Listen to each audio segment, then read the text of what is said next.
നീ എൻ്റെ കരളാണ് എന്ന് പല സന്ദർഭങ്ങളിലും നാം കേട്ടിട്ടുണ്ടാകും. എന്താണ് കരളിന് ഇത്ര പ്രത്യേകത?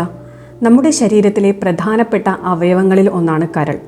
നമ്മുടെ ദഹനത്തിന് ആവശ്യമായ പിത്തരസം നിർമ്മിക്കുന്നതും നമ്മുടെ ശരീരത്തിലെ മാലിന്യങ്ങളെ സംസ്കരിച്ച് കളഞ്ഞ് ശരീരത്തെ വൃത്തിയായി സൂക്ഷിക്കുന്നതും കരളാണ്. ഈ പിത്തരസത്തിന്റെ ഉൽപാദനത്തിലോ വിതരണത്തിലോ ഉണ്ടാകുന്ന തടസ്സം മൂലം നമ്മുടെ ദേഹത്ത് കാണപ്പെടുന്ന ഒരു രോഗലക്ഷണമാണ് മഞ്ഞപ്പിത്തം. കരൾ സംബന്ധമായ ഒട്ടുമിക്ക രോഗങ്ങളിലും മഞ്ഞപ്പിത്തം ഒരു ലക്ഷണമായി കാണാറുണ്ട്. പിത്തരസത്തിന് നിറം കൊടുക്കുന്ന ബിലിറൂബിൻ എന്ന ഘടകം രക്തത്തിൽ അധികമാകുമ്പോൾ ശരീരഭാഗങ്ങളായ ത്വക്ക്, കണ്ണ്, നഖം എന്നിവയിൽ മഞ്ഞനിറം ഉണ്ടാകുകയും മൂത്രത്തിൽ അധികമായി മഞ്ഞനിറം ഉണ്ടാവുകയും ചെയ്യുന്നു. ഇതുകൂടാതെ തന്നെ അധികമായ ക്ഷീണം, വിശപ്പില്ലായ്മ, രുചിക്കുറവ്, മനം പുരട്ടൽ, ഛർദി എന്നിവയും ഇതിന്റെ ലക്ഷണങ്ങളായി കാണാറുണ്ട്.